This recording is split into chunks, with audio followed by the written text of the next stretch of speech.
Okay, so we are down to board business, and I just had one comment. I know Dr. Tatar had requested an item for the November agenda. Is that correct, Tom? I'm trying. Item for the abortion. following, for the following, okay, I was confused. Yes, because we wanted out of our safety quality meeting to present an update on the legal ramifications for Kootenai Health regarding the trigger laws that were passed in Idaho. Right. So, so rather than present that today because of the just the sheer volume of the data today, I wanted to present that in November. Okay, sounds great. Thank you. So we are now to the message retention policy follow-up on what the decision was, and it's Johanna Brown and Michelle Lassalle. Did you want to do that? Pardon me? That's second. Yep. So this is a follow-up item. We've already presented a background to the board, and it has to do with the director's desk retention policy. So Michaela and Johanna, I know that this is a brief update, but any comments and follow-up to last month's presentation? Sure. So we just have a brief update to provide. So at the last board meeting in August, we had discussed the director's desk email retention policy and setting that at a 3-year retention. At the last board meeting, there was some further discussion about lengthening that time frame to retain the emails in director's desk.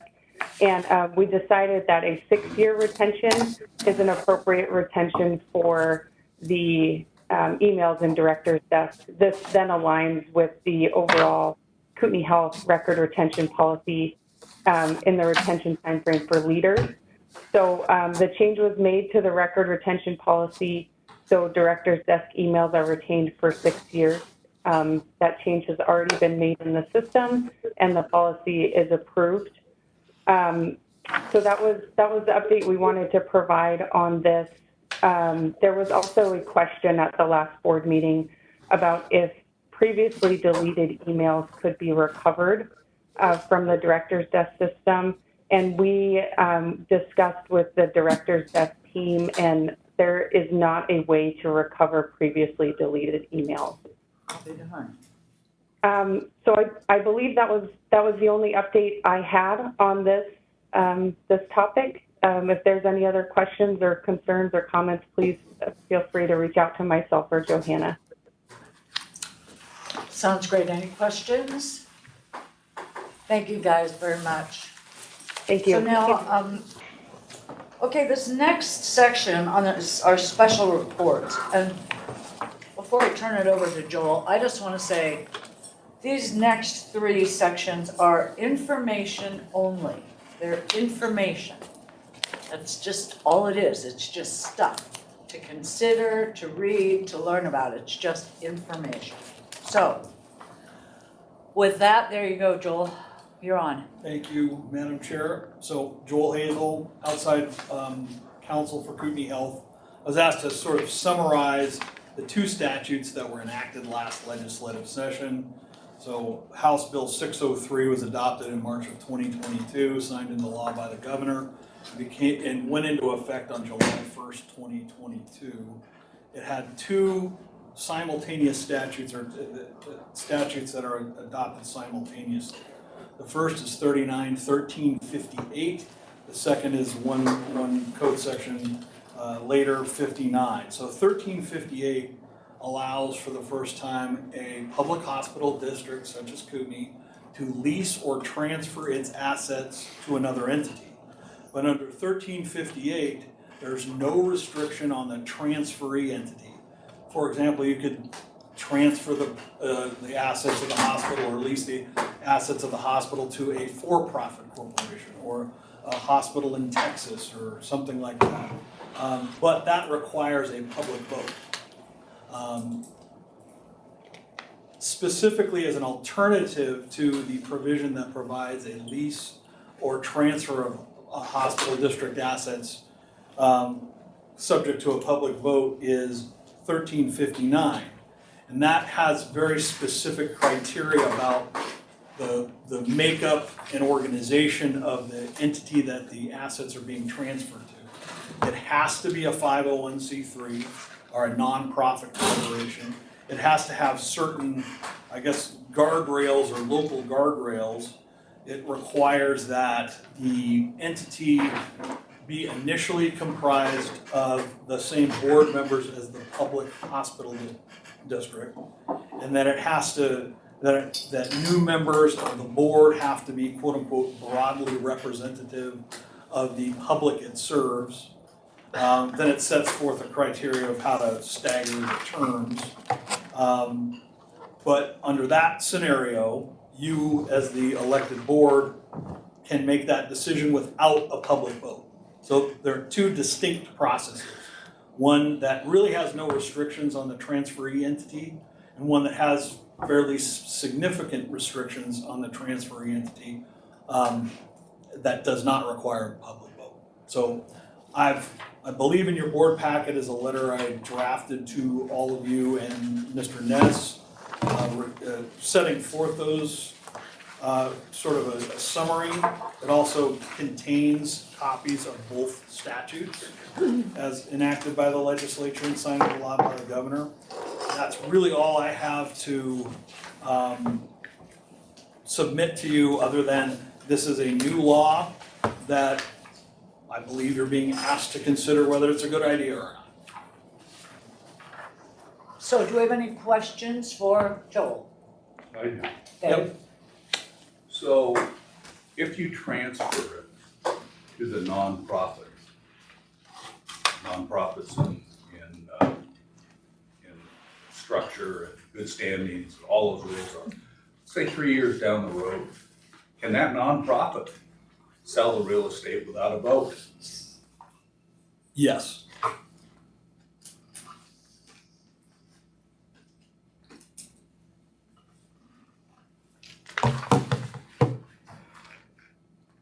Short answer. Yeah, well, that's a concern I have. Joe, could you not restrict that in the transfer? You could. When you do a deal, you can structure the deal to preclude that. You could do that. Right, because I'm aware of one that's putting together right now that exactly does that. A not-for-profit that's joining another not-for-profit, and in their language very specifically excluded the ability to sell the asset to a for-profit. The statute itself doesn't restrict further transfer, but you could certainly, however you structured a lease or a transfer, you could certainly do that.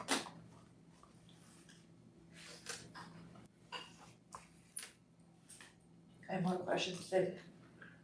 Well, it's my understanding, and I don't know if this is a John question or not, that a lot of public hospitals nationally, this is kind of a trend, have transferred to the nonprofit. So are there pros and cons on why they're electing that? Because it's a vast majority. So the very next agenda item under this broad category is a Kaufman Hall presentation about the national trends related to conversion of public community-owned hospitals to private not-for-profit structure. And you'll see that in their presentation. So I think it'll do a good job answering that question. The short answer is that this transition from a governmental public hospital structure to a private not-for-profit has been going on for decades. And there's a declining number of governmental hospitals. And when they go through the presentation, you'll see some of the reasons for it. So it's pretty consistent with national trends. It's also consistent with what's happened in the state of Idaho. Any other questions? Yeah, I have a question. Yes. Joel, the statute, I think, provides for term limits for board members. Do you know when those start or with time served count against I think the it's time allowed? how you set it up. It says that the governing body shall serve no more than 2 consecutive 3-year terms. Mhm.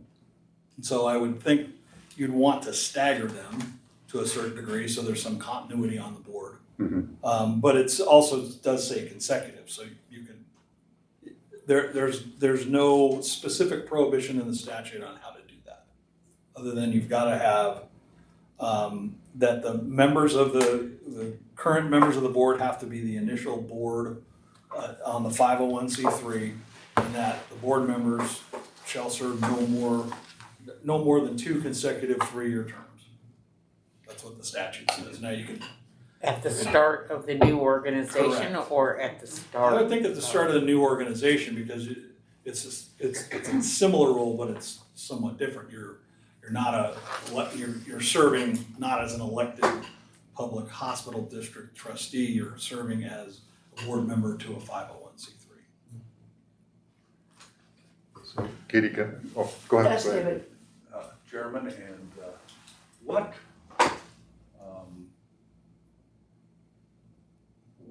we've got a couple appointed board members on this board. We aren't allowed to vote on any tax things, it's the public. Is this transfer something that we would be voting on or not?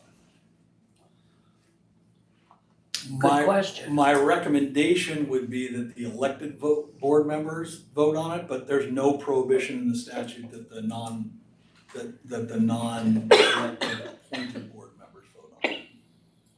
So the board itself can decide that. Correct. Can I ask one other question about the future board? So, Kootenai Health is the only hospital district in the state that is not a rural critical access hospital. So we're by far the largest, and our board could be considered small in number. So I don't know that the statute speaks to it, but if this was to occur, could the Kootenai Health Board expand the number of board members or not? You could certainly do that. The 501c3 could expand its board. Okay, so, but not in advance of the, Not in advance of that, obviously would take a legislative change to change Yeah, the okay. hospital district. so the future board could do that? Correct. Yeah, okay.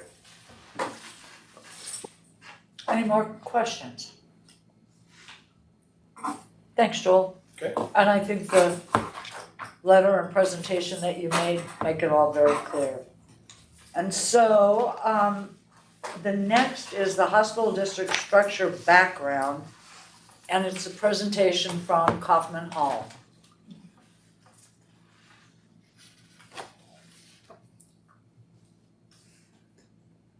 Okay. Hey, good afternoon, everyone. All right.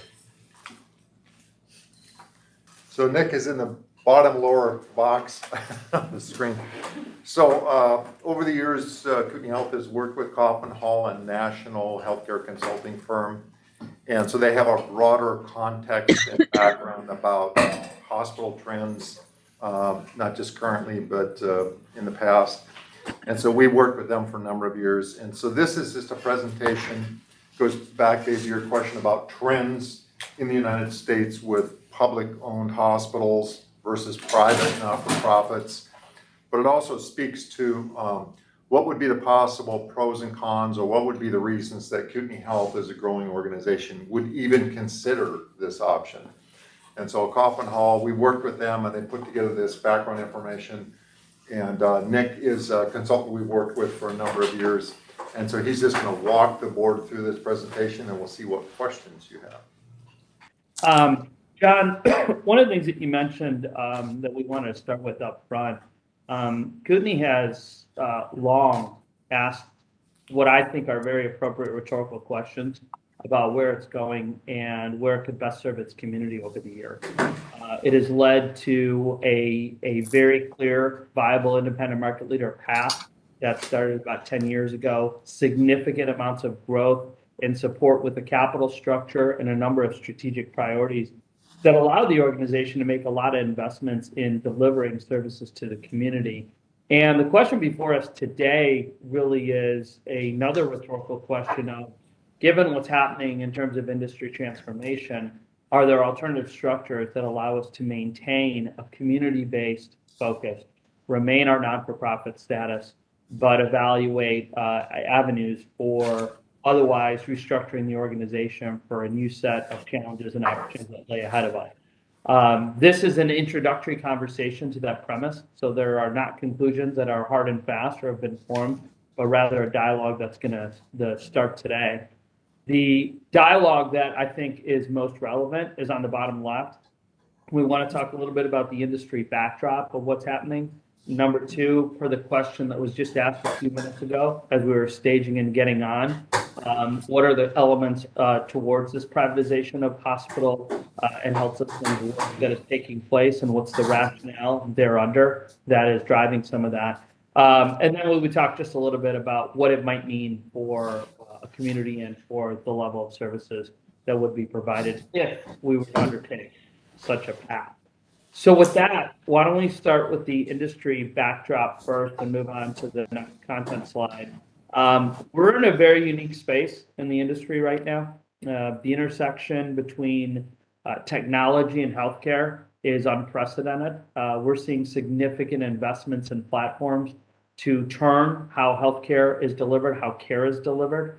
And at least from my standpoint, it's leading to a very clear indication that platforms, whether it's mobile, whether it's telehealth, whether it's service and product delivery, we're moving to a model that's going to support better, cheaper, or faster in a consumer-driven orientation of healthcare services. And that's very different from where we've been. Over time, it's been about networks. Sometimes it's been about access. Sometimes it's been about referral from physician to specialist to wherever. And certain parts, not all, but certain parts of our healthcare ecosystem are breaking out in these segments that technology providers are looking to accelerate and advance and invest more and more technology into our industry. It's hitting at an unfortunate time, though, because in the middle column, you can see the increase in just labor for the average unit of an inpatient activity in the hospital, signified by a discharge here, is going the wrong direction. It's going significantly higher than it had been and pre-COVID levels. And I'm sure you're all very aware that labor expenses are not only increasing, but they're actually stabilizing at those higher levels in some markets. And in other markets, they continue to increase as well. So we're looking at what appears to be at least a medium-term, if not long-term increase in a very important expense base of hospitals and health systems, and that is clinical labor. That labor actually represents roughly 55% on average of the operating expenses of a typical hospital or health system. Now, if that were enough, we'd be fine. But what we're also encountering is consumer price index or inflation increases across all the other facets of expenses as well. So a case could be made that even with the middle column here of dealing with increased labor, maybe we can manage for efficiency around other expenses. But the truth is every expense in our economy is going up right now. And that's going to create downstream problems for health systems as we continue to advance our path around efficiency and our path around performance improvements that'll get us back to pre-COVID-like levels of financial performance. Let me stop here to see if there's any question on sort of the basic foundation of what's happening in the industry, because Nick is about to take over here and talk about specifically what that has meant for government or authority or county-owned hospitals. Any questions? I have a couple questions. We have a couple questions. Is there any delineation between that 55% typical hospital labor expense based on the size of the hospital or the geographic location? And then also... Yeah, that's a national average. Sorry, I didn't mean to cut you off. I apologize. It probably varies a little bit, but that's, and Dan's on the line too. I don't know if that seems about right to you, Dan. About 55% of what it looked like pre-COVID. Yeah, and you'll see little differences, say, for example, in academic platforms where, there's additional research and other costs that's sort of being carried by the clinical system. But it's, we're talking, a pretty tight cluster around that national average. There's not, 10 and 15% swings typically. It's much tighter than that. And then the last question was, do you believe that 55% is the new normal? Well, I think it would be higher than that. That's a pre-COVID number. And the problem with the 55 is other expense categories are growing with it. So the one to focus on is probably the one in the middle column here, which is what's the amount of labor expense per a single unit of care, in this case, a discharge of an inpatient. That's where you're going to start to see the increase. That 55 may go up or down, but if all those costs are going up because they're a relative basis of the overall expense pool, the other problem that we're about to talk about, and why don't we go to the next slide? This is the other issue, which is that revenue is at best stable or declining. And so net, we're just seeing a significant change in the operating income of hospitals around the country. So this is aggregated. It's an index of all the hospitals and health systems in the country. And you can see the losses are starting to approach where we were in 2020. It's top right in that bullet point. And this is just what's happening in 21 into 2022. July and August are continued negative trends. So it's not like that we've come out of it and they're at a similar level to June, although stabilizing a bit. So the story here is that in 2020, COVID impacted overall revenue because we couldn't get the same volume of patients into the hospital and the expense was the same. So operating margins were lower. Now what's happened is activity is back, perhaps not at the same level as what we saw pre-COVID, but what we're seeing instead is an expense base that's much higher. So back to the question that was just asked about the 55% and it being higher, all the other measures are showing that it's significantly higher than it was before. And so even with the volume coming back, we are still seeing that expense base be higher. And then so the last bullet or last point I'll make on this slide, and we'll open it up again, is that bottom right, is that cash on balance sheet that was there as sort of a shock absorber to these vents that were meant and thought to be as short-term downturns in the industry are now actually being used a little bit more to fund ordinary operations. So business as usual at a much higher level than we've seen in the past. But the only outlet here is to the utilization of unrestricted cash to fund normal operations. Let me stop because hopefully this slide answered some of the themes of the questions we just heard. Any more questions for Kaufman Hall on that? I'll keep going then. We have one more slide. I'll turn over to Nick. In terms of where the organizations are going next then with that margin, again, what's making this a little bit difficult is where success is going to be for health systems going forward is investing in that tele-platform, that virtual care platform. This is where you get the benefit of still getting some revenue with a much lower expense base, right? That's what's driving a lot of our movement to mobile technology that we might be seeing in retail banking or consumer products or any other retail environment. It's just an easier cost to deliver the product or the service. We're going to increasingly see that as well. And that's going to mean health systems are going to have to invest or somehow partner with organizations that can give them the capability to do that. Similarly, we're going to see more and more of a shift, at least nationally, out of the inpatient into the inpatient world. In your market, it's a little bit different. Because of the growth that you've experienced, there's a good chance you're going to see increased demand for inpatient and increased demand for outpatient. And what that's going to create is potentially a limited opportunity to put all your capital to use in all these growth initiatives, and perhaps in some markets, perhaps like yours, having to choose where you're going to make those investments. In terms of other things that are happening in this space, providers, meaning the actual clinicians, physicians, and supporting providers, they're consolidating at a greater pace. They're either joining larger physician groups and private equity sponsored groups, or they're seeking employment by hospitals at a pace that we just haven't seen before. The independent practices that are starting and growing that we might have seen over the last 20 years don't seem to be happening nearly at the same level or intensity that we once saw. And instead, we're seeing direct employment by hospital models. It's going to force hospitals to focus on their core business and continually ask that rhetorical question. What's most valued by our communities? What's most valued by our patients? And let's make sure we're delivering on those services. And where it's appropriate, can we move in those services towards the insurers or at least a risk-based platform where we can stand to benefit from managing premium dollars? In other words, how can we deliver on the same unit of care with a similar level of quality, but at a lower cost. Because if we could do that, maybe we're preparing ourselves for a transformation where health plans and health systems actually start to work together to bring down total cost of care. So that's the industry platform. I'll pause one more time just to make sure there's nothing that we can clarify or address before we get into the government and authority-owned hospitals in the United States and what they're seeing. Any All right, questions? Nick. Kaufman Hall, I think we're good. All right. So someone asked the question, kind of what's going on across the country in this, and so that was a perfect segue for us here.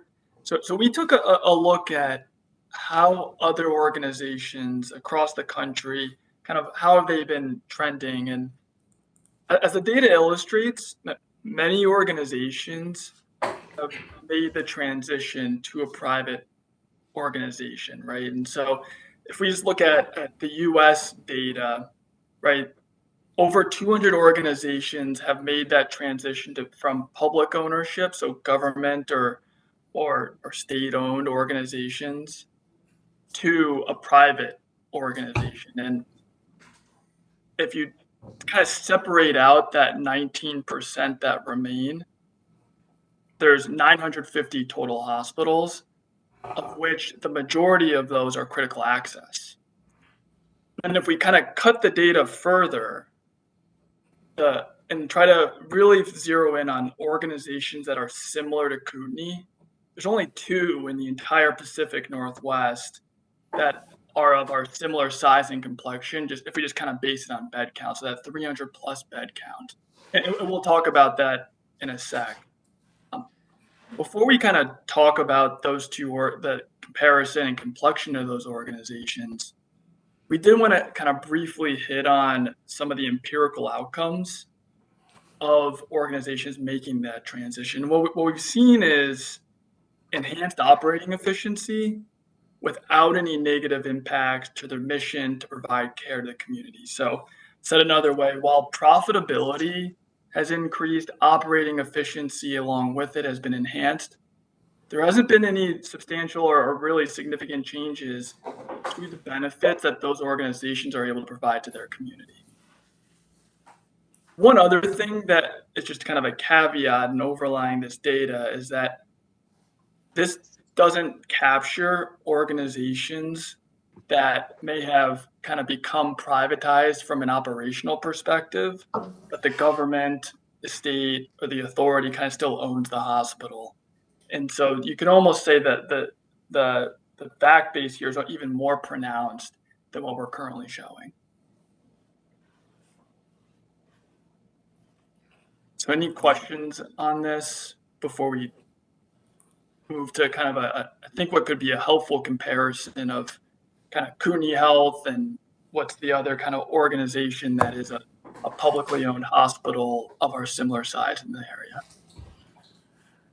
Just to clarify, so Nick, so the term critical access hospitals, I think most people understand that, but it's a hospital that is 25 beds or less.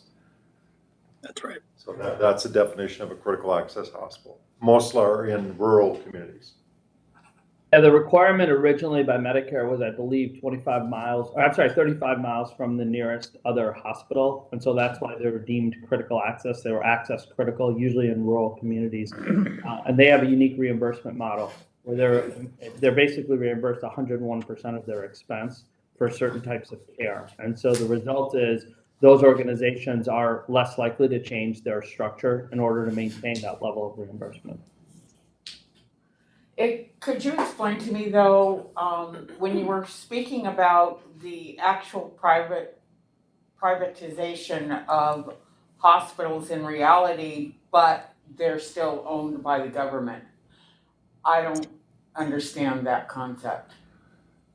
Yeah, so in some states, and it's they have what's called kind of restructured district hospitals, and so a lot of times what happens is like the hospital district itself will continue to own the hospital, but it leases it to a private 501c3 organization that for all intents and purposes is responsible for the operation, for the financial performance, for the operations, and really kind of continues the mission, even though it doesn't technically own the real estate or the four walls of the hospital. So in some states, just to carry on from the question that came up earlier, there are a few states right now where the restructured hospital authority actually only owns the land and real estate, or the land in some cases, upon which the hospital operates.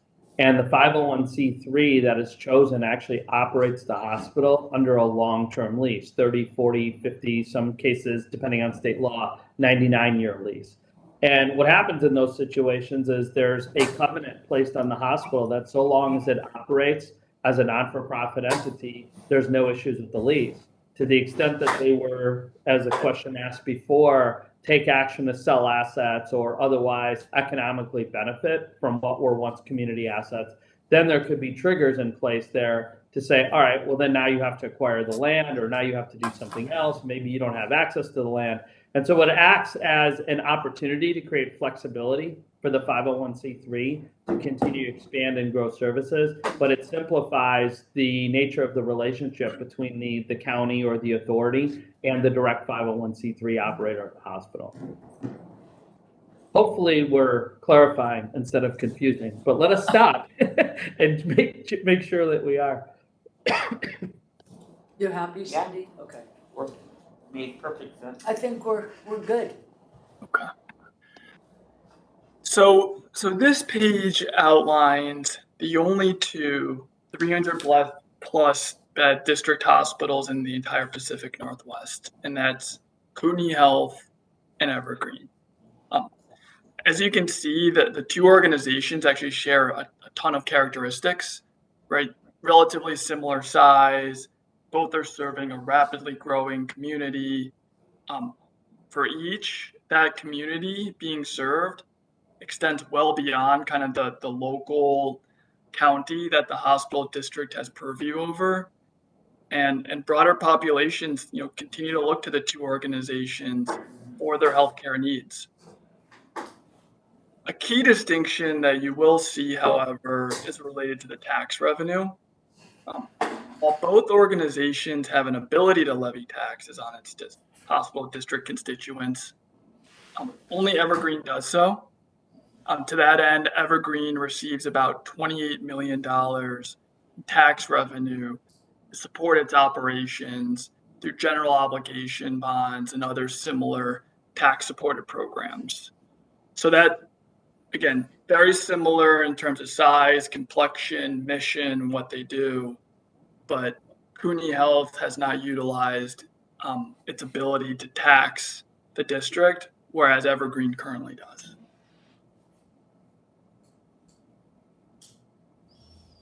Any questions on that?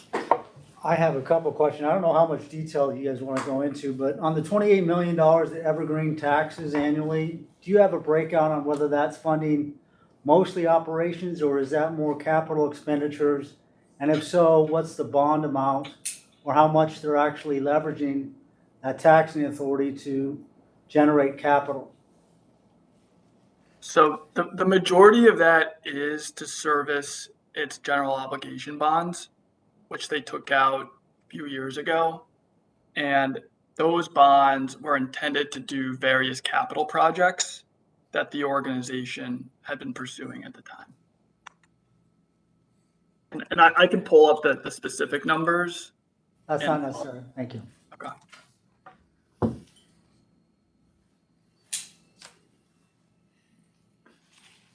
Okay, please continue. So if we kind of aggregate everything and across the research and everything that's out there, we've talked a lot about kind of what is happening in the industry. This page attempts to start to accomplish and articulate the why organizations have been making these privatization moves, and we try to bucket it across a few different elements here.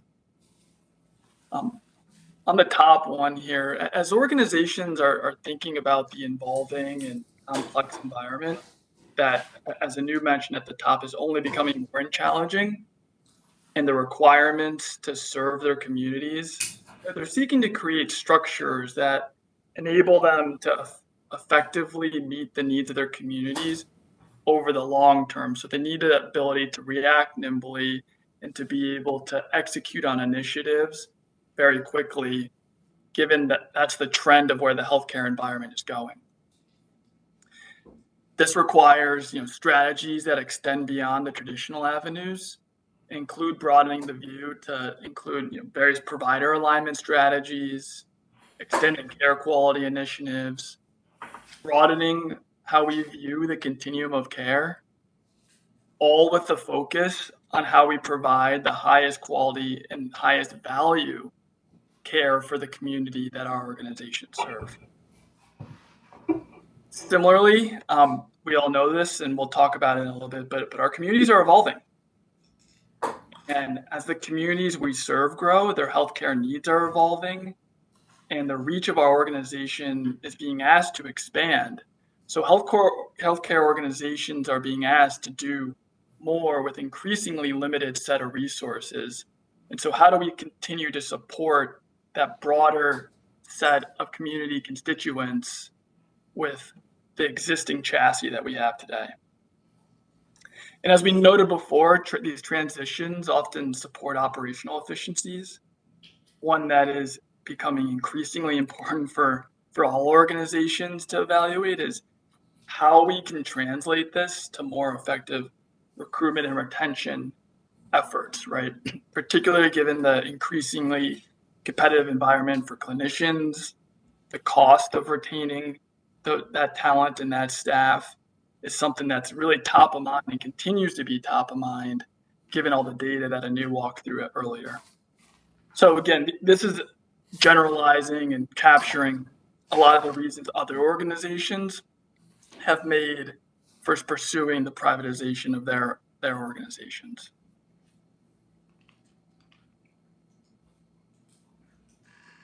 Do we have any questions? Katie, Yes. this may not be the time, but I would appreciate a little more detail on how privatization actually accomplishes those goals. That's a big query, so maybe not right now, but I don't want to take those statements on face value. I'd like a little evidence. Yeah, and if you don't mind, we actually, I think, hit this more effectively as it relates to Kootenai in a couple pages from here. So if it's okay with you, why don't we address it in that way? And if we don't hit it there, please raise it and make sure that we fully address it.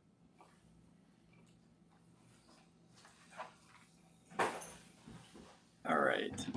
Anu, do you want to maybe tee up some of the implications as we think about how this could apply to the Kootenai team? Yeah, I think community input, at least from the perspective of what the residents themselves had to say, is a good place to start. A perception survey was conducted in 2021. And it basically confirmed, at least from the populace's base, that the need to grow to meet the area's population's needs is something that was felt by 3/4 plus of the residents. That looking forward, the objective of Kootenai doing more was something they'd like to see achieved. And I think if you look at the bottom left here, in terms of that strong brand awareness and positive image, that comes from delivering on that community promise of services delivered locally, creating invitations for people to stay here locally for care instead of leaving and going elsewhere for care, unless it's something very nuanced, very specialized, and very specific that ordinarily wouldn't be provided in an organization of our size or our capabilities. And so if we think about what the implications are to Kootenai of that community promise, but also where we've been, we start to think about what the objectives might be in the future on the next page of what we probably want to accomplish to continue to deliver on that community promise. So I'm looking at the objectives on the next slide then of what we'd like to do for the 2030 vision statement and what the strategic objectives are that would help us achieve a term that was adopted in previous discussions of premier medical destination for the region was to focus more on these consumer-based competencies. Finding alternative ways to deliver care other than an inpatient bed in a hospital. And as we indicated, there may be a need to grow some of that complement in this market. That's probably true, but what's definitely needed, as we see from national trends elsewhere, is there's increasing pressure to move that care outside of the inpatient setting into the outpatient, into the telehealth, and into other areas as well. So consumer-based competencies and consumer-focused competencies basically means creating infrastructure at Kootenai or through Kootenai or with partnerships in which Kootenai would enter into to make sure that we're delivering on that community promise, that patients have an access to various points of and avenues and modalities, if you will, of achieving and accessing care from Kootenai. That means you're in a better spot to be flexible in terms of how you deliver on that community promise. Certain services that move into the outpatient section from the inpatient, or that even move from outpatient telehealth platforms, are going to increase as technology improves. One of the things our own family just experienced during COVID was that we had two instances where we could use our high quality images from a cell phone to actually engage in an email or telehealth conversation with the provider and get a diagnosis, in one case from a dermatologist and in one case from an urgent care physician, as to how to deal with a certain care episode that we were encountering. So having that infrastructure puts you in a place to think about how you can evolve and address various community needs, build up that access, and actually extend the platform, if we're doing it right, to include those that are on the fringe of our current service area or our current service definition of a market, to actually be interested and intrigued in bringing that care to Kootenai, because it's an easier platform by which they can access those various types of care.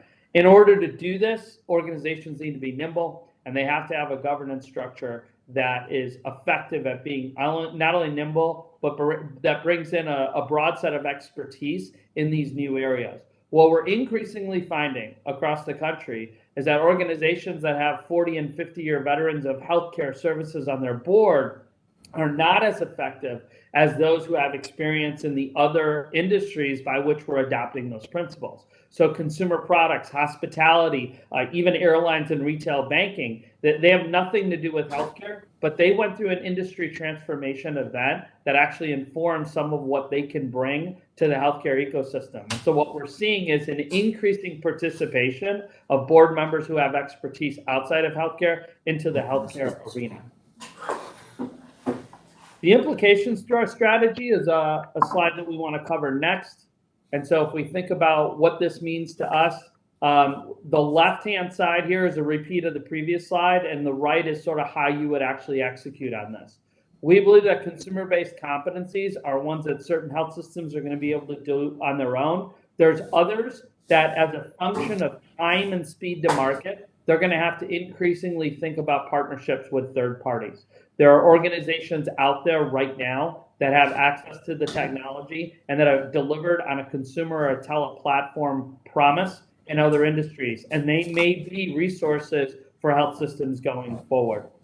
We also believe that as we think about a broader base of services, it's going to lead to a broader service area that's intrigued by the services that Kootenai, inside the county and inside the medical facilities and clinical facilities will offer. And so that's going to expand the organization into even broader geographic territory than it's been in the past. And of course, that improves access, which is the next line. And it results in a regional flagship opportunity for Kootenai to be the leading provider of care, even to a broader population base.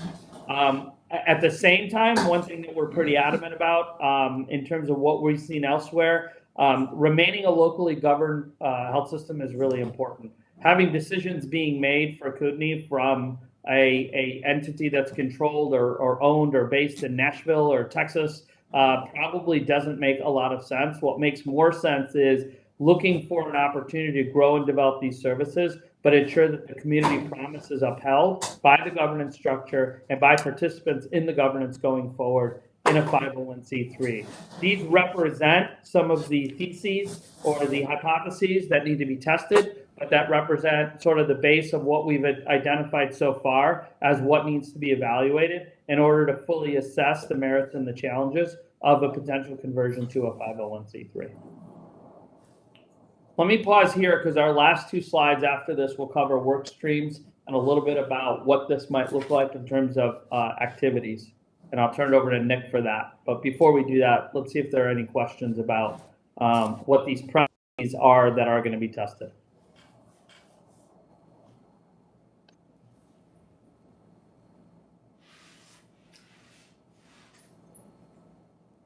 I don't think there are any questions. Great. We'll have Nick wrap it up. Does this answer the question that, I'm sorry, I can't quite tell who you are, around how some of these things could start to show up for Kootenai? Well, it partly answers them. I mean, there were some goals that were outlined a couple of slides ago with the implication that they would be better met with 501(c)(3) structure. And here are 5 things that explain some of that. But yeah, I'd be interested at some point in hearing more detail about how those individual goals are better met. Can you give an example of that first one, the consumer-focused competencies, streamlined partnerships with third parties? How would that be different with a 501c than what we're currently doing? Sure, I can come up with one. We're involved in another part of the country, another region of the country, where the development of urgent care sites was something that the health system wanted to pursue. And one of the things that they recognized was, since they went through a conversion recently, that the ability for them to choose a strategic partner that they thought was a best fit might have to go through a more public or a more open RFP-like process.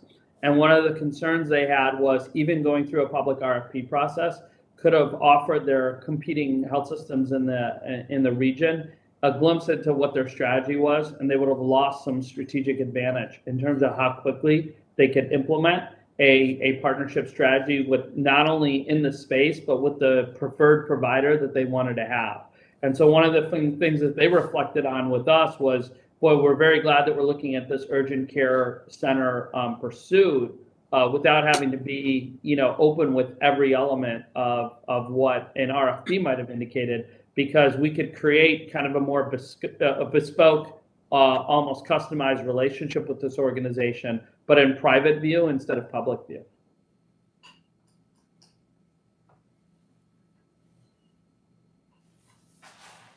Thank you.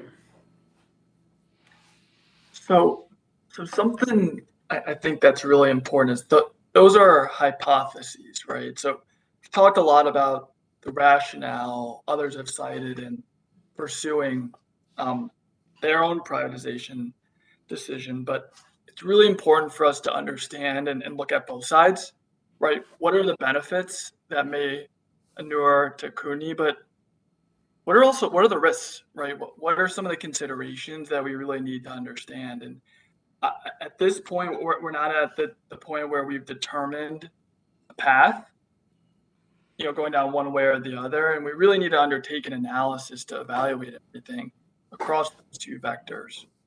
And so the reasons others have cited may not wind up applying to us. Similarly, there may be other benefits to a transition that haven't been raised. And really, in any case, we really need to study the rationale and how that can apply to Kootenai Health specifically. So to that end, Kootenai is developing a variety of teams to study this across a number of work streams, of which we've outlined a handful here. And really what the objective is to undertake that analysis and come back to this board with kind of the outcomes of it in December, so that we're able to evaluate again the pros and cons of advancing down this path with a more objective and unbiased view of what we could potentially be accomplishing, but also what we may also be risking, and to really make the most well-informed decision at that time.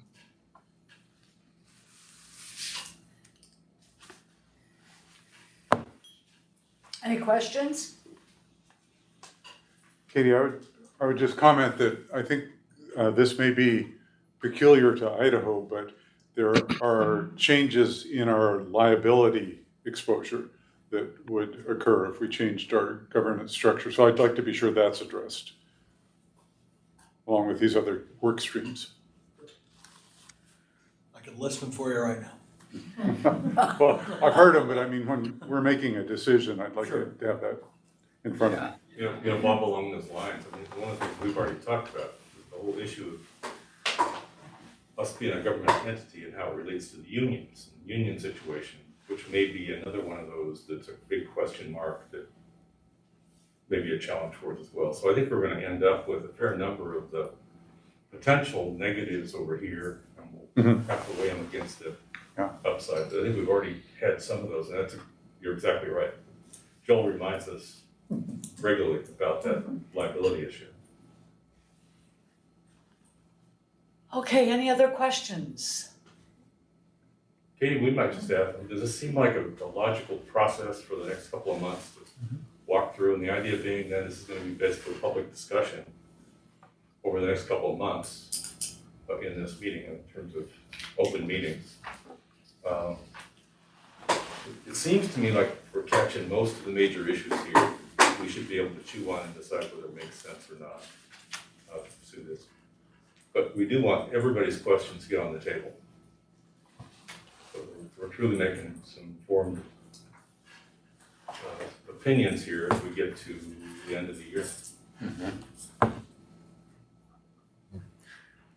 So related to that, we've engaged Kaufman Hall to kind of help us be the kind of the quarterback of the process. So each meeting, there'll be information and different categories shared with you so you can ask questions, ask for additional research so that we're creating the right information for you as a board to consider.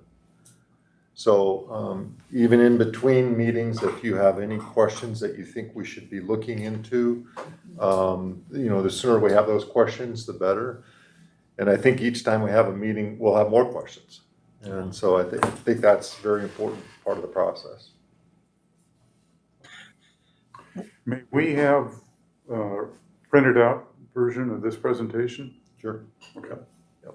Yeah, we'll get, Sarah, if we could send that out to the board. Yep. Just one final thing to hit here, that the Kootenai Foundation is going to be a key element in any potential transition evaluation. So we're going to be kind of running almost like parallel work efforts, right? That, from the Kootenai Health perspective, we're going to kind of accomplish everything across those work streams, but also going to evaluate kind of the impacts that could have on the foundation throughout this process. And so just didn't want to lose sight of, the foundation is a key stakeholder here that we'll want to really be thoughtful about. Absolutely. Yeah, so I think everybody understands that, but if the Kootenai Health Board made a decision to transition to a 501c3 not-for-profit, an idea is that we already have a 501c3 not-for-profit entity that's approved by the IRS. It's the Kootenai Health Foundation entity. So the Kootenai Health would step into that organization, and the Kootenai Health Foundation would become a new division or department of the organization with its own advisory board. And then you're not required to have separate IRS approval because you already have a 501c3. And so that is at least an option or a consideration.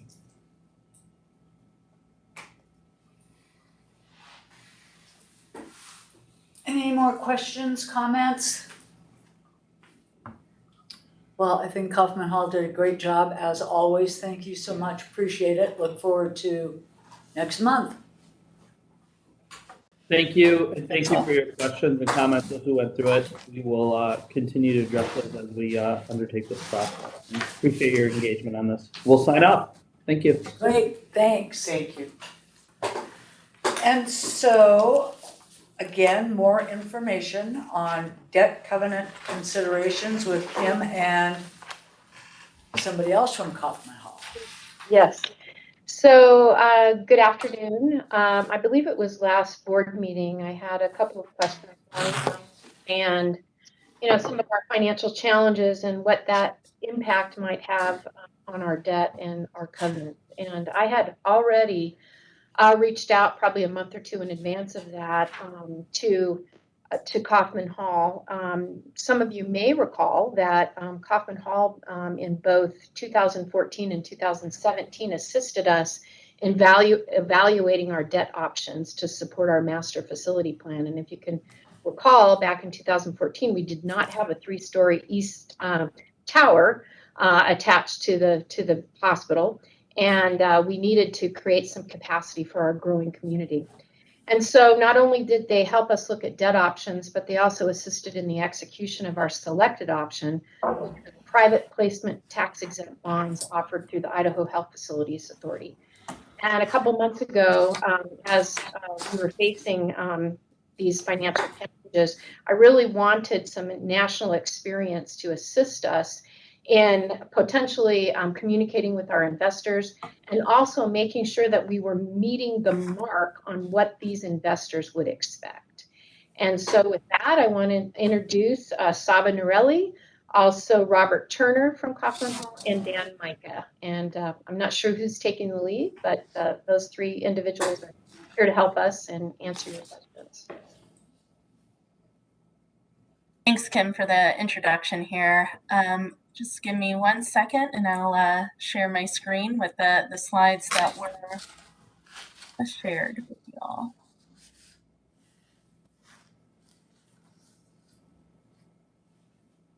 Okay. So I think, as you all heard earlier in the presentation, the industry as a whole is experiencing financial losses, with labor costs and inflation being the primary drivers here. With that, there's a lot of margin pressure that health systems are experiencing, which may impact the ability to comply with their debt covenants. As Kim stated here, Kootenai has been proactive in working with us and legal counsel now to prepare for any covenant issues that may arise at fiscal year end. With managing covenants here and preparing for communications with bondholders, we do have a playbook here, and really what we focus in on is first identifying what key financial covenants you do have outstanding, what kinds of consents you would need or amendments that you would need, and then also really looking to develop what the performance improvement initiatives are and that are going to be executed at the organization, and then looking to integrate that into your financial planning. That will help convey the impact on performance moving forward.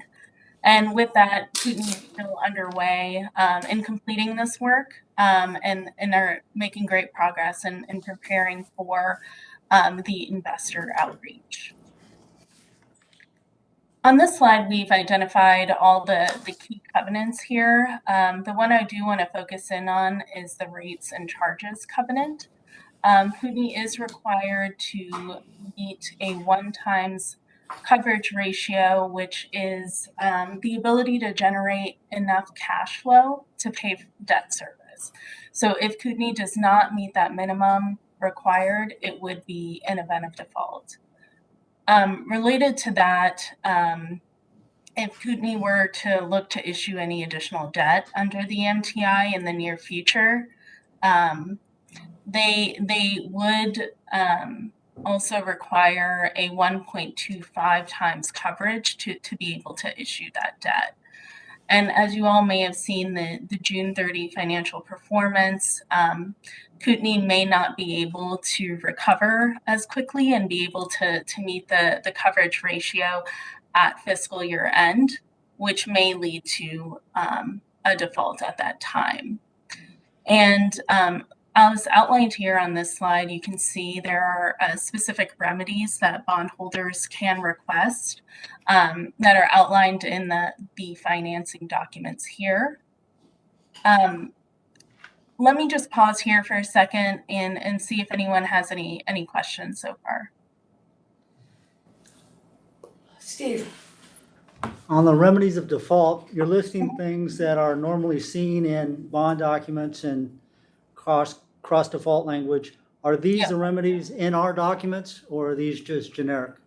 These are the remedies in your documents, but I will say, I think in situations that we've been involved in, we normally do not see bondholders looking to accelerating all of the debt, or I think the last thing the trustee probably wants to do is come in and operate the facilities.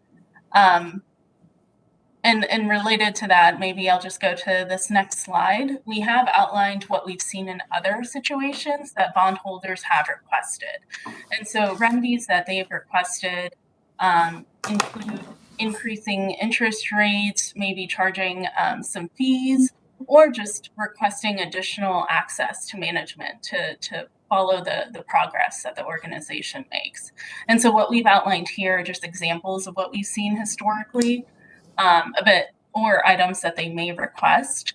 And do want to just state that this isn't comprehensive of all the asks that the bondholders may have. And there is a potential that they could still look to utilize the remedies outlined here on this page. Another question? Yes. Who are the members of our master trust? Does anybody know that? In terms of the organization at Kootenai, Yes. I think it's Kootenai Health. I can't remember, Kim. Yeah, Yes. it actually is the main hospital campus. Is that what you're asking?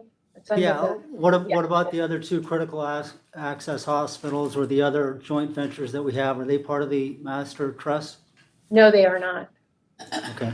And Thank it you. does not include the operations of our medical office buildings in Post Falls, or it's just the main hospital campus. Thank you. Any more questions? Yes. Yeah, I just wanted to be sure that the defaults we're talking about that may very well occur are related to maintaining a certain ratio of reserves and income to expenses. We're not anticipating that we won't be able to make a scheduled payment on our bonds. Is that correct? That's correct. Okay. Yes, I think a payment default would certainly be a bigger deal for investors, but this is just a ratio that we're not able to meet at this time, just based on the increase in expenses that we're experiencing. As long as we're talking about that, it seems to me, just in a general way, Kootenai is now doing much better and probably doing better than the average hospital. So it seems to me that our creditors wouldn't want to interfere with what we're doing because we're pretty successful. Is that Yes. a fair general statement? Yes, I think what I agree with you there. I think, as I mentioned, I think the industry as a whole is experiencing this, and so I think bondholders will understand that, at least some of this is not under Kootenai's control.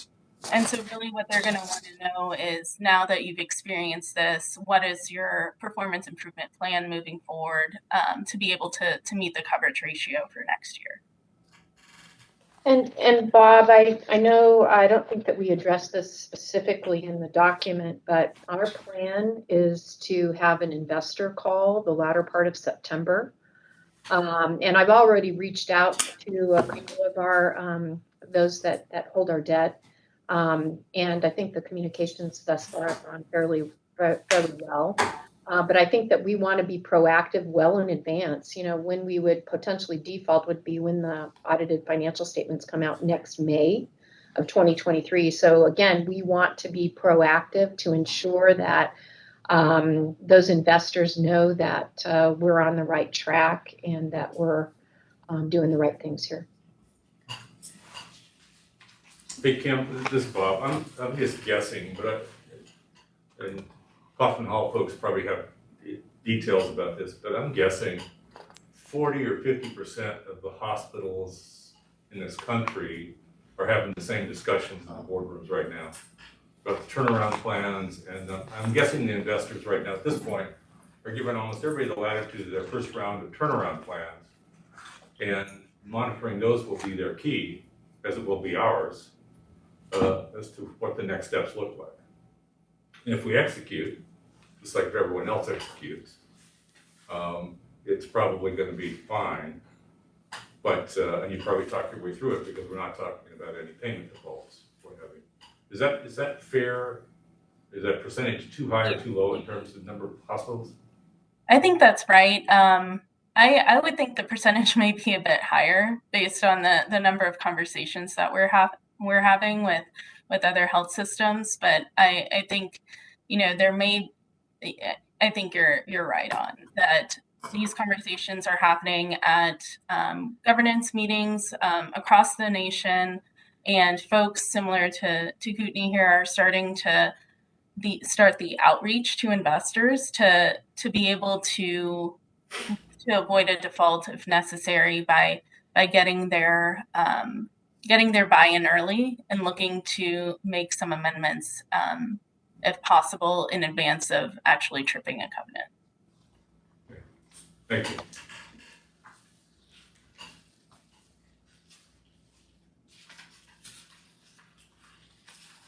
So we have been working with Kootenai and evaluating a variety of strategies to avoid an event of default as outlined here.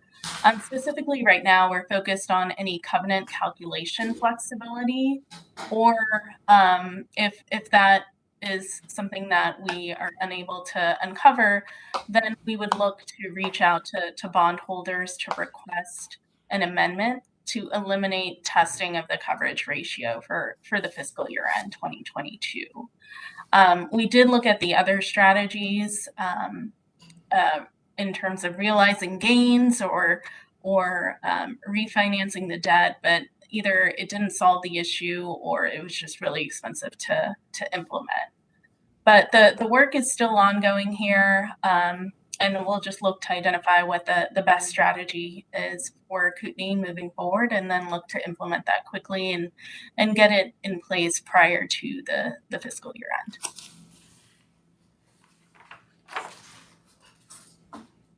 Here we've identified a majority of Kootenai's investors. On this page, there's about 8 investors here as we look to prepare for the investor outreach. I will note that several of these bondholders are frequent buyers in the healthcare space, and so should be pretty familiar with what the industry is currently facing. So just the performance improvement plan and turnaround plan and incorporating that into the financial planning aspect will be important in these conversations. In terms of next steps, as I mentioned, we're looking to quickly identify if there is any flexibility in calculating the coverage ratio, and if not, we'll be looking to reach out to bondholders quickly, and then continuing to advance the turnaround plan and integrate that into the financial plan as we look to prepare for the investor communication. That's it for our slides here. I'll pause to see if there's any other questions. Anybody have any other questions? Okay, well, thanks, Kim. Thanks, Kaufman Hall, once again. And so And Kim, thanks for getting out ahead of this. yeah, absolutely. This is absolutely the kind of planning we need. You're welcome. Okay, so next on our agenda is our quality patient safety announcements from Dr. Cobble. Hello, can you hear me? Yes. All right, good afternoon. So really the only announcement is just a repeat of Kootenai Health's recognition as a 5-star hospital on the overall CMS quality rating star system.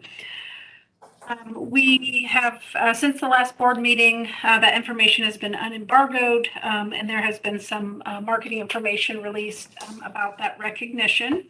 And just as a reminder, only 13% of hospitals in the nation received the 5-star overall rating. And we are the only large hospital in North Idaho and the inland Northwest to achieve that rating. Although would note that St. Mary's Health in Central Idaho, which is also part of the Kootenai Health System, received the 5-star rating as well. Nice Kudos to job. the team and that work. That's great. Right, and then we wanted next to do an update on the emergency department. So Sarah, if you could pull up our slides.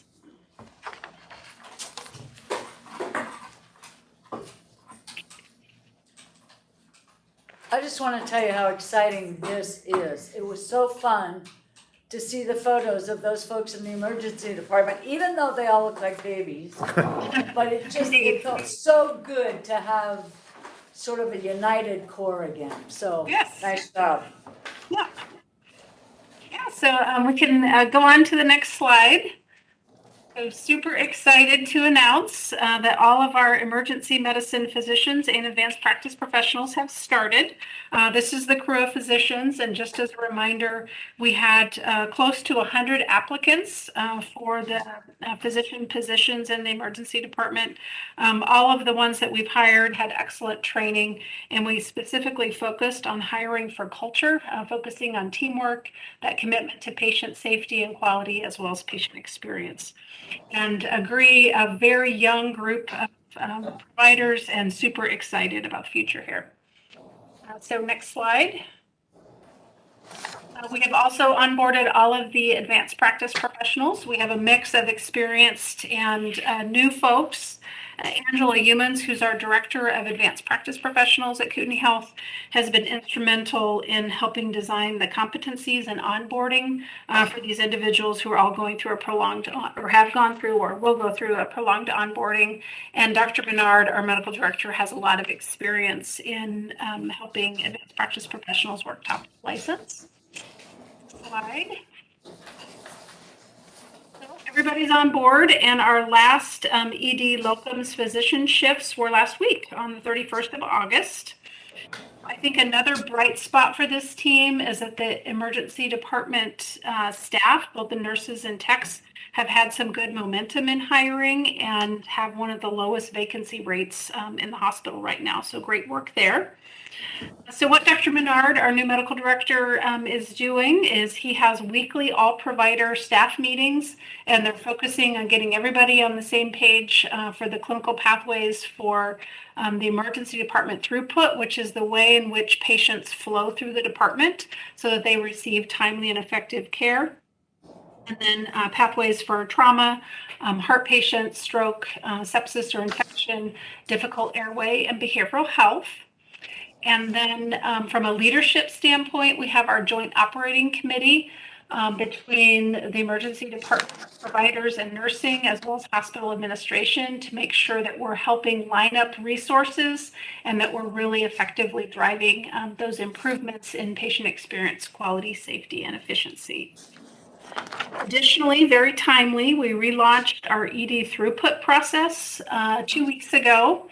It has helped with our left without being seen, and we've seen some pretty significant improvements in one of the metrics that's called door to doc time. So that means from the time the patient enters the emergency department until there's a physician in front of them. That's good because the hospital has been really, really busy. And so we've had a lot of patients that are boarded in our emergency department while waiting an inpatient bed. And what that means is individuals where a decision has been made to admit them, their orders are in, but they're still waiting in the emergency department for 4 hours. And then last but not least, another great development last week was that we have gone live with telepsychiatry consultations for both the emergency department and the med-surg floors. That went live on the 31st. And we've had a few successful consultations since go live. And again, that is aimed at helping the emergency department and the med-surg floors have timely access to psychiatric resources to help with patients with behavioral health concerns. Next slide. And I'm really excited about this leadership team. So just to give you a little snapshot. So Dr. Menard is our medical director. We've talked about him before, and hopefully in the next few months, we can have him attend a board meeting and talk about a lot of the great work that they're doing. He's an interesting background. So he has a PhD in mental health, focused on childhood trauma from Johns Hopkins, and then he went on to medical school at University of Massachusetts, and then did his emergency department residency in downtown New York City at Columbia University as a level 1 trauma center, very busy health system. So what he's designing is for all of those young physicians, a few slides back, he's going to be, over the next few months, appointing various members of that team to serve as the ED physician lead for all of the various streams of work that are considered time-sensitive emergencies or important aspects of care. So for heart patients, stroke patients, sepsis patients, pediatrics, behavioral health, and then leading up care coordination and reducing readmissions. Some other highlights on this team, Dr. John Giulio, board certified in emergency medicine. He also went on and did a 1-year fellowship in what we call point of care ultrasound. So it's using an ultrasound probe to drive care, both from a diagnostic as well as a therapeutic standpoint. And he's going to be spending some of his time as a consultant for us, the health system, focusing on the emergency department first so that we're appropriately using point of care ultrasound to drive patient care. Then he'll help with the residency. And then we have several other hospital and clinic departments that perform ultrasound at the bedside. And then last, I just want to highlight Dr. Silvas. He's double boarded in internal medicine and emergency medicine, and spends 50% of his clinical time working as a hospitalist for us and 50% working as an emergency medicine physician. But he also has a couple other hats, and he's done some great work as our medical director of telehealth and our medical director of the transfer center. So we're just really excited to see this team progress in their leadership and driving clinical care at the organization. And then last slide. Just wanted to end with a couple of recent patient testimonials about the care that they had received. Dr. Garcia, I think, had been with us about 3 or 4 days when this comment came in about some care that he and one of the nurses had delivered. And then we had a really nice story of a patient who was cared for quickly and effectively, helping him recover and get back with his family. So with that, any questions or comments from the group? No, but it sure is fun to see this young group all coming together, and I love the testimonials. It's nice to see. Thanks, Dr. Cobble. Yep, thank you all. Katie, can I just make a quick comment? So I just wanted to compliment Karen for her work. This has been complex work that has required daily tenaciousness and focus to get this transition made during the middle of a labor shortage and a new EHR implementation. So Karen, fantastic job. Thank you for your leadership. I know you had other members of your team, including Jeannie Atha, that really supported this. So thank you for your good work. Really looking forward to more exciting news from the emergency department. Yep, no, absolutely. And a big shout out to Jeannie Atha, who's the executive director of Kootenai Clinic, that drove a lot of the onboarding and recruitment process. And then Darshi Bussey, who's our director of the emergency department and trauma services. The two of them have just worked tirelessly for this to be successful. So thank you. Okay. Katie, I'd like to make one more comment. Yes, please. This is the third meeting I've been present at where the CMS 5-star rating has been announced.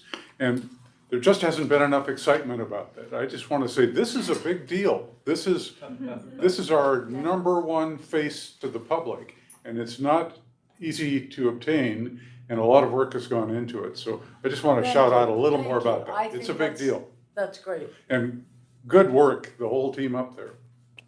Well, whoever did the timing, you've already advertised on the way to the resort.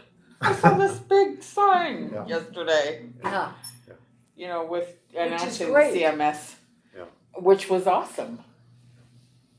Is it up on the billboard in Hayden Lake yet? No. Okay. Is it gonna be? We have some budget constrictions at this time, so. We're trying to manage our expenses.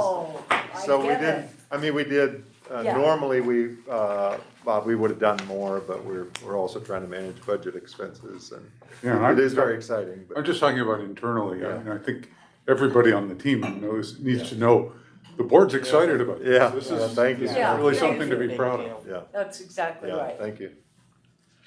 Sometimes we're asleep at the switch.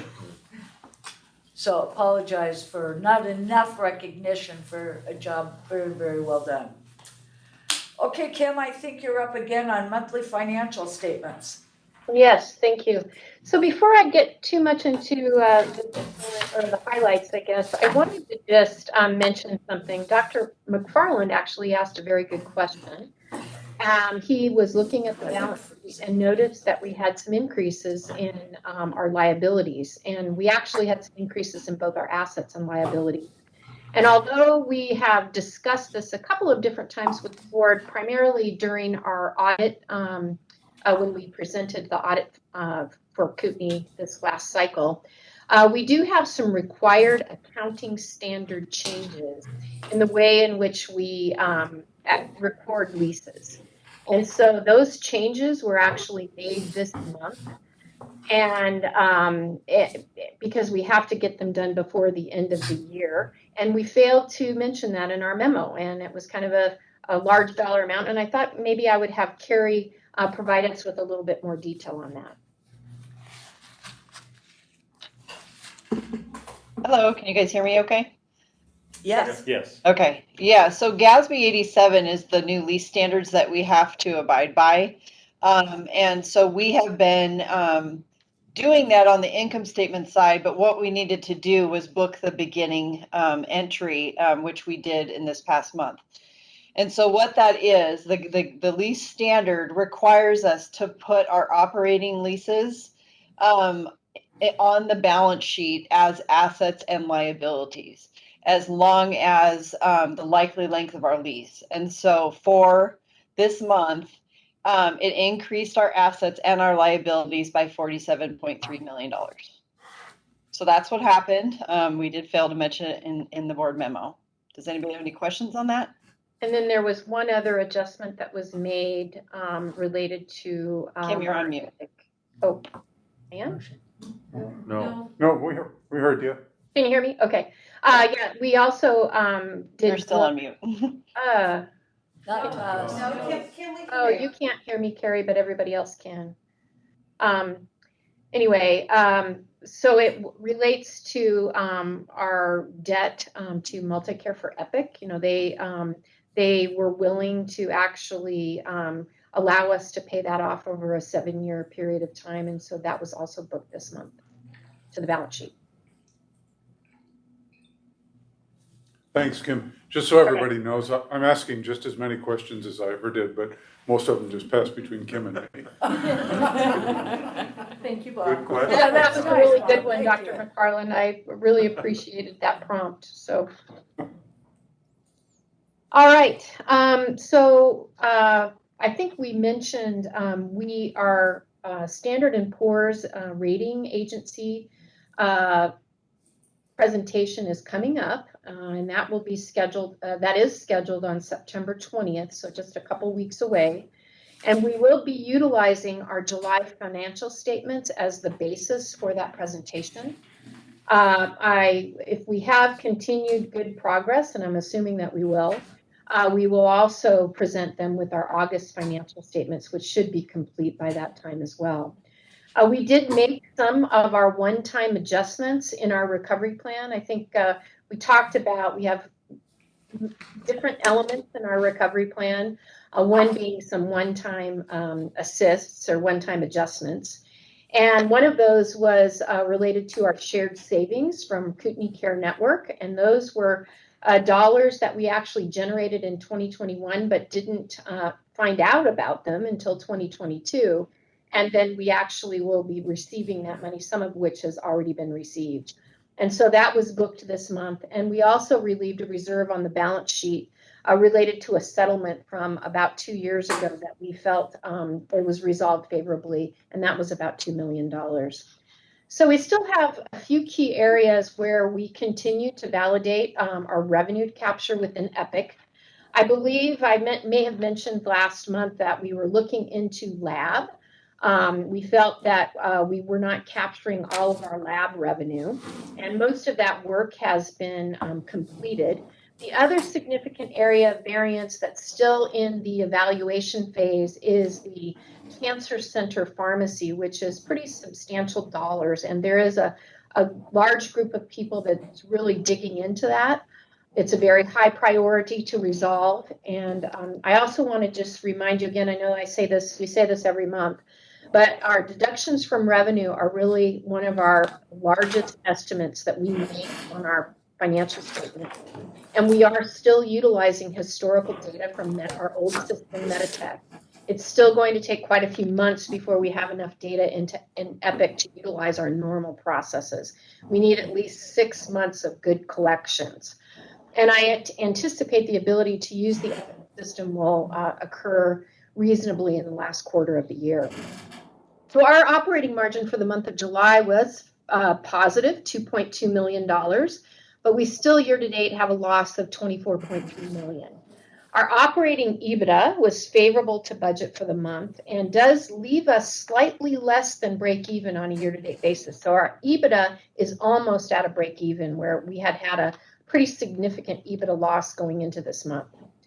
Our unrealized gains of $5.8 million in the month also helped our non-operating revenue line item. And then there was $737,000 in gain that related to the sale of our warehouse on James Street that we have discussed in previous meetings. We also received a $2.2 million contribution from the foundation for expenses and donations for the Heart Center project in the month of July. And all of these items helped to close that gap with our needed debt service requirements for our bond covenants that we talked about earlier in the meeting. As it relates to volume, our inpatient discharges were 6% below budget and 3% behind last year. Our acute days, though, are above budget by 11%. And our length of stay, although it's come down quite a bit, it is not quite where we budgeted. We're at 5.4, and we had a budget of 5 days, but we are much better than last year. NICU volume was strong at 15% higher than budget and 29% higher than last year. And behavioral health is below budget by 34%. And this is with the closure of the addiction recovery unit. And we are seeing lighter volumes in both the adult program and the youth acute program. We are, though, making some good progress in the month of August in increasing our youth acute volume, and that will contribute very positively to our Medicaid days and our disproportionate share designation for 340B. Our EP cases continue to be below budget. They're 27% below budget year to date.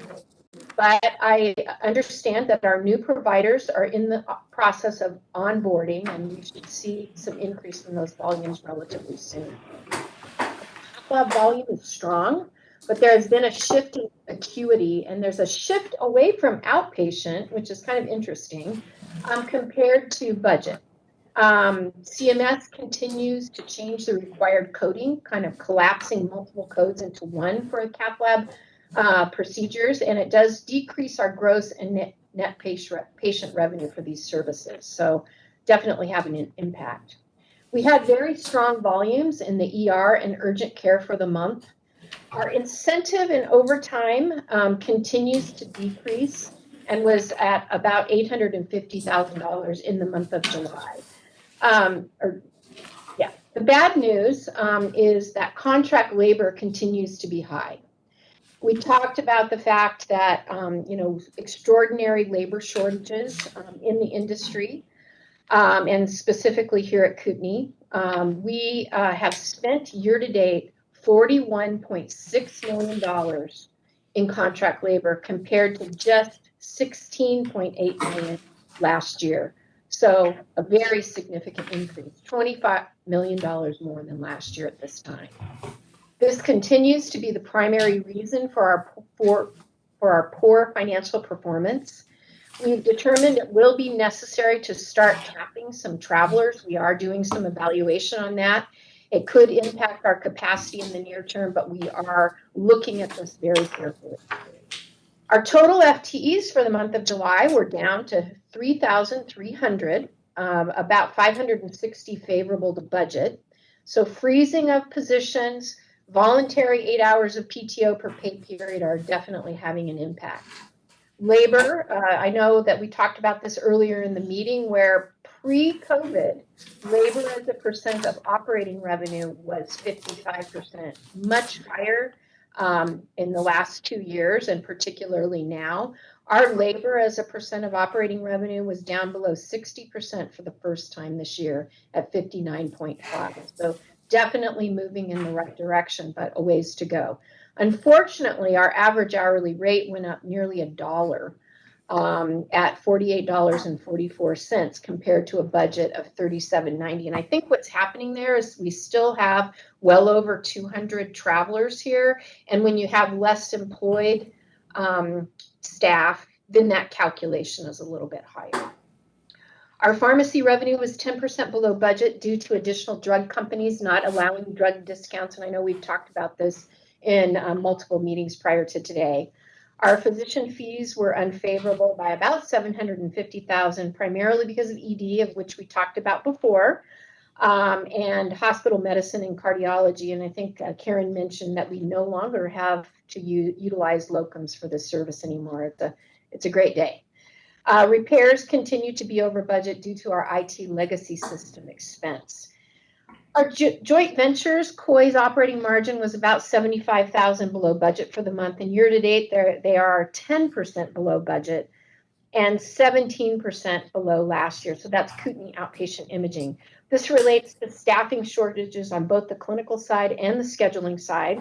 We made some progress here, but our July volumes actually dipped a little bit again. They were 8% below budget. Kootenai Outpatient Surgery continues to struggle with staffing, but they're seeing an increase in pain cases, which reflect favorably on their financial performance. St. Mary's and Clearwater Valley, our critical access hospital, operating margin was a loss, about $400,000 for the month. Year to date, they are about break even, but they're off budget by about $1 million. Higher labor costs and high drug costs are really the culprits there. Excuse me, I can't. And then they also have a financial recovery plan that they are working. Our days cash went down by another 3.4 days, and this was primarily driven by cash collections, a Medicare payback, and then the capital expenditures for the Heart Center and OR project and Epic. We still owe, as of the end of July, $11.5 million in the CMS accelerated funds, and we expect that payback to be final in the month of September, which is very good news. Our cash collections from Epic for the last 2 to 3 weeks has been much stronger. So we had the month of August was a very strong collection month. So we are making progress there. So any questions for me or Karen? Yes, Dr. McFarland. So are we beginning to see catch-up amounts from collections from Epic such that we're actually collecting more in this month than we would have expected just from the 30 to 60 days prior to that? Not yet. But we should see that turn around in the next couple of weeks. And to be sure, our accounts receivable days are still going up. They went up just slightly in the month of August, and I do expect them to start going down. But we would expect to see greater collections than in the next few months, I would presume, once we really get all the claims cleaned up and properly submitted. That's correct. Yeah. And I want to be sure this is on your radar, Kim, but one question. Does our obstetrical department make money for us or break even or lose money? It could be any of those. I don't know which it is. Yeah, yes, they do have a positive contribution. Absolutely. Okay. And I don't know if you're aware, but we might lose providers depending on what happens legally with the trigger law in Idaho. So we just need to have that on the radar for planning in the future. Yeah, and we are working proactively to support our providers in this, and I think that Dr. Zatar mentioned that that would be reported out in a couple months. Okay. Okay, Yes. John, can we talk a little bit more about contract labor? About, last month we talked about raising salaries on RNs. Right. Can we talk a little bit more about specifically what's happening in that transition for Okay. contract labor? Yeah, so Kelly, I don't know if you heard that question, but Bob Colvin asked, for kind of an update. We increased nurse pay rates and other selected position pay rates in an attempt to convert travelers or to improve our ability to recruit and retain selected staff. Any kind of progress update you want to share? Hi, good afternoon. So I can provide for you some updates on that. Thank you for the question. We had some very positive feedback on the salary increase that has been for select nurses and other staff in the organization. The intent behind that was to make us competitive with the Spokane market, if you recall. That's been very positive for retention strategies internally. That wasn't inclusive of all staff, but for those where we had high contract labor volume and for those positions that were very difficult to recruit or just very difficult to find, period, and that we are unable to often bring, on site. So that was very positive, and that went into effect a couple of weeks ago. We have seen a little bit of an increase in the recruitment as a result of that with the marketing that just the internal marketing, word of mouth, and some of the outreach from our human resources department to those employees that left for various reasons, one of which might be compensation. But I will tell you that it's a slow trickle. It's not a big surge of employees coming in, and we think that we'll continue to see renewed interest in coming to Kootenai Health, both those that were, in a position here at one time prior to the increase, and then those who are interested in just working in this area. One of the things that, we're working on with our current slate of travelers, the contract labor, is some conversion packages with the enhanced salary that we just put in place. We're also looking at ways that we can help them overcome some of the barriers that exist currently, and namely it's housing. I'd say probably 90% of the travelers that may be interested in coming here are struggling to afford housing here in a long-term sense. And so we're working to provide some support to that through some of the funds that we had set aside, in addition to just the salary increase, to help support creating a package that will provide them with some housing assistance over the course of several months so they can get established in the community. There's a whole host of things that we're looking at on the recruitment side and retention side, in addition to salary increase, that we're looking forward to perhaps in the next fiscal year. But right now, we're just working very heavily on trying to identify ways to reduce our traveler spend and consolidate the use of travelers, as well as, on a parallel track, recruit and bring in either boomerang employees or those who used to work here, or attract those that perhaps live in the area that work in Spokane that are interested in working in this market. So that's a little bit of an overview of what's going on in that realm. Happy to answer any other questions. Kelly and the nursing team and HR are doing a great job with this, but I would have to say that the labor shortage issue we're confronted with is not a short-term problem. And the housing situation here makes it worse. So I think that the decision to increase the pay rates for certain positions here was the right decision, but I think the progress is going to be incremental. And, it might be something that we can provide a more complete report next month or the month after that. But I think this labor shortage situation for hospitals is very real. It's really serious and it's extremely complicated. And it makes it more difficult with the price of housing here. And so just something to keep in mind. Yeah, I would agree, John. I think that just to, reemphasize that statement, this is not a regional thing. This is a national experience and it's everywhere. And we're even finding that as the traveler rates decrease, the travelers in many cases, are not going back to regular positions, because of the shortages and the labor market in the places where they have worked or where they came from, because it's so challenging out there. So some of the travelers are not even going back into the profession. And so we're losing nurses outside of the nursing profession because the labor market is so challenging. Thank you. Yeah, I think that's one reason I wanted to ask the question for everyone to understand it's key to our turnaround, but it's the hardest part of the turnaround. Correct. Yeah, by far. Yeah. And I think it's gonna be a lot longer term than the first 2 weeks. I mean, this is gonna be a long-term bet, and I think it's gonna benefit us, but it's really too early to evaluate right now. And one of those things we can't control. Those Yeah. are the things you really.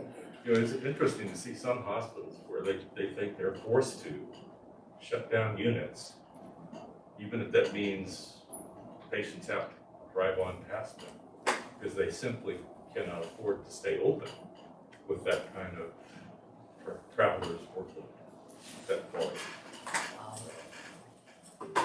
Yeah, I have one question, because this is kind of a targeted raise of salaries for the high need areas. How are you handling the morale of the non-targeted areas? When nurses certainly hear about other nurses getting raises, so how are we handling that? Well, I can comment on that. I'm sure others would like to weigh in as well. We have really focused on two things around communication, that we recognize that this was not targeting all employees, that this was really focused on those employees that were nurses working at the bedside where we had a high number of travelers. And those conversations are hard, but the leaders are continuing to have those. And I think the second part is that we were focusing, and the communication is consistent here, focusing on those very, very hard to fill, very unique positions. And so those were the two areas, the two, talking points that we continue to stress in the communication. And there's been a lot of a variety of requests for, well, what about me? Well, what about me? And I think, while we'd like to be able to do that for many more employees, we've had to stay very focused on this is the why behind it, and recognizing that it wasn't a perfect solution, but it was absolutely the right thing to do to keep us competitive. And so I think, it has been a difficult challenge, but one that we've been talking through since before we initiated the raise, and that we need to continue to reinforce. And I think people are recognizing that there's financial challenges. John's been very open about and transparent about what we're facing. We've had multiple meetings with our directors group to help emphasize, here's where we are, this is the why, this is what we're doing going forward, both short term and long term. So it's been, it's not been easy, but those are the conversations that we're having with the leaders to help support, focusing on that important message. Okay, thank you. You're welcome. Any other questions? Looking for a motion to approve the financials. I am looking for that motion. I would like to make that motion. Do I have a second? Second. All in favor? Aye. Opposed? Motion passes. Thanks, Kim. And the financial recovery update. Yes, as John was developing, we were working on the agenda for this board meeting, and knew that we needed to give you all an update on our recovery plan. We thought it might be a good idea. We had some questions from a couple of different investors. So the first one was Capital One. We saw that they were one of our investors in our bonds. And it came through our trustee, the Bank of New York Mellon. And we also had questions from the Bank of America that holds $40 million in debt as well over a 10-year period of time. And so what we did was we created this memo to answer all of their questions. And we thought that it actually is kind of a good update on where we are and the progress that we've made, but also it provides you all with what we are communicating externally to the outside of the organization. So I know it's in your packet. I'm not going to read the whole thing, but I will just hit upon a couple of highlights. And we've actually talked about quite a bit already of what is in this memo. We are facing financial losses unlike any that we've experienced before, and primarily because of the national labor shortage. Again, that's a repeat. But prior to the pandemic, they were very interested in how much we were paying for contract labor now compared to prior to the pandemic. And so I think you saw, so we're spending $5 to $6 million a month on contract labor. And prior to the pandemic in 2019, our annual contract labor expenses were only $7 million for the entire year compared to $6 million a month. They were also interested, I'll get to that. One thing that I did want to point out to the investors is while this is certainly financial challenges are difficult, but Kootenai Health has something going for them that many other hospitals in the U.S. do not. And it's because our county is ranked second in percent growth in the U.S. metro areas. In July 2020 to 2021, there was a 4.1% growth. So while this provides us great opportunity for revenue growth, there's lots of upside potential here. It also creates those challenges that we've been talking about to meet the demand with our current shortages.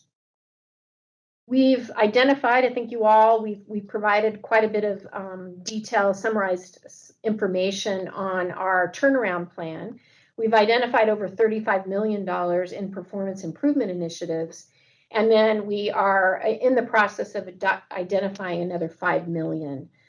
The first few months of the year, so we had some unusual things happen this year that aren't going to repeat themselves in the future with any luck. I don't think that we're going to be implementing Epic twice anytime soon. But the first months of the year, we spent about $7.2 million in expenses related to training for Epic, the backfill when people were going to training, and then legacy solutions as a requirement of this electronic medical record transition.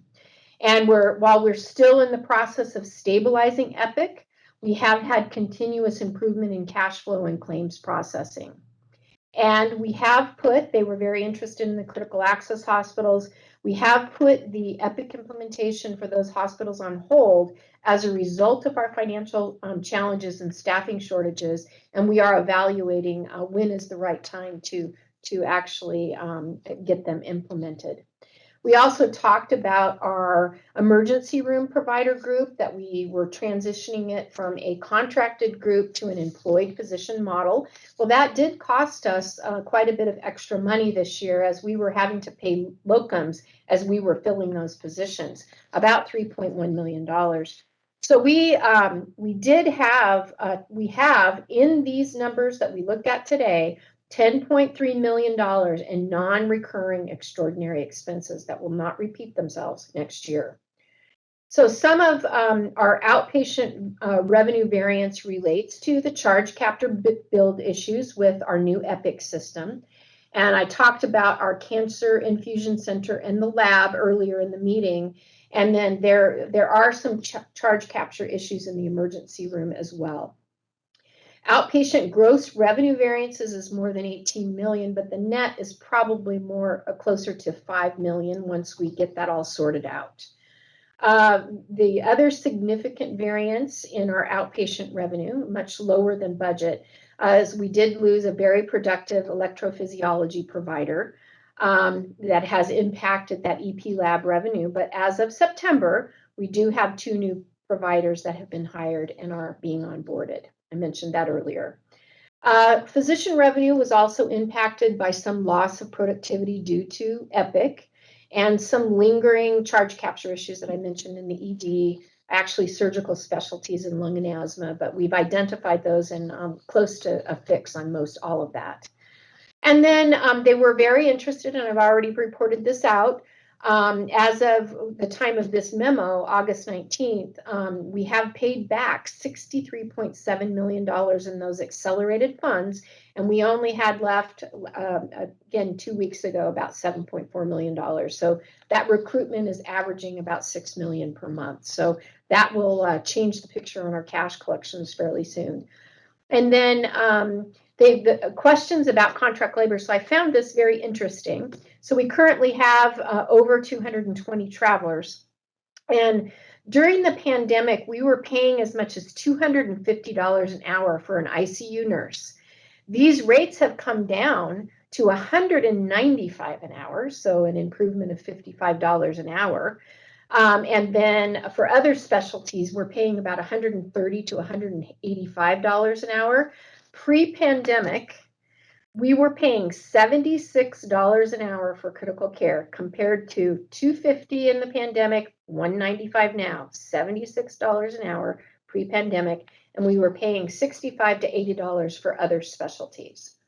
We currently have 255 bedside and clinic openings, and that's about a 26.4 vacancy factor for those clinical positions. So you can see why we're struggling here. We've already talked about our pay raises. I think we've also discussed the nurse-patient ratios and key units to offset some of that cost. And then Kelly mentioned how we were trying to convert some of our travelers to permanent staff. In the memo, we talk a lot. There's a list of items and initiatives that we're doing to recruit and retain. And we started probably well over a year ago, maybe even a couple years ago, of improving that caregiver pipeline with many initiatives related to apprenticeships, nurse residency program, fellowships in kind of hard to fill areas. So we have, we started some of that work, and again, it's all taking some time to really impact us favorably. And then just a little bit more, I think you all know about our financial turnaround plan, hiring freezes. One thing that we did determine about a week ago is in preparation for our 2023 budget, we are going to engage an outside firm to assist us with productivity improvements. And what we do is we benchmark ourselves to other healthcare organizations, like-size healthcare organizations, and see where there might be some opportunity for improved efficiencies and improved productivity. And we're hoping to gain some savings there as well. And then I think I ended the conversation or the memo and basically saying that we have, amidst all of these labor shortages, and this is actually a quote from John, and financial losses, we've never lost sight of our mission or our vision. And in spite of the current crisis, we will take the steps that are necessary to stabilize the operations, and we will recover financially. Any questions for me? For Kim? Hey, Kim, do you happen to know off the top of your head what the Standard & Poor's meeting date is? Yes, it's September 20th. I believe it's in the Oh, sorry, I didn't hear that. September 20th. September 20th, okay. All right. Okay, any other questions? Okay, so I have to figure out where we are. All right. Is there any new business to come before the board? Okay, then I would like to go into executive session. And that would be under Idaho Code 74-2061D. Is there a motion to approve? Aye. Aye. John, I Do don't I need want to you turn the to heat think, up? I don't want you to think that Cindy's cold. All right. I didn't want to have to stand up and Aye. it's okay, I'm warm. I'm sorry, now. who seconded? Motion, who's second? I'll second. Good girl, thank you. He asked me a while ago if I was cold, and I said no, and then I just looked at you and thought, okay, maybe we could do the heat. Did you want to take a break? Yes. Power through? Yes, can we take a Go get 5-minute our break? warming blankets and Yeah, come we're back? gonna go get in our cars and turn on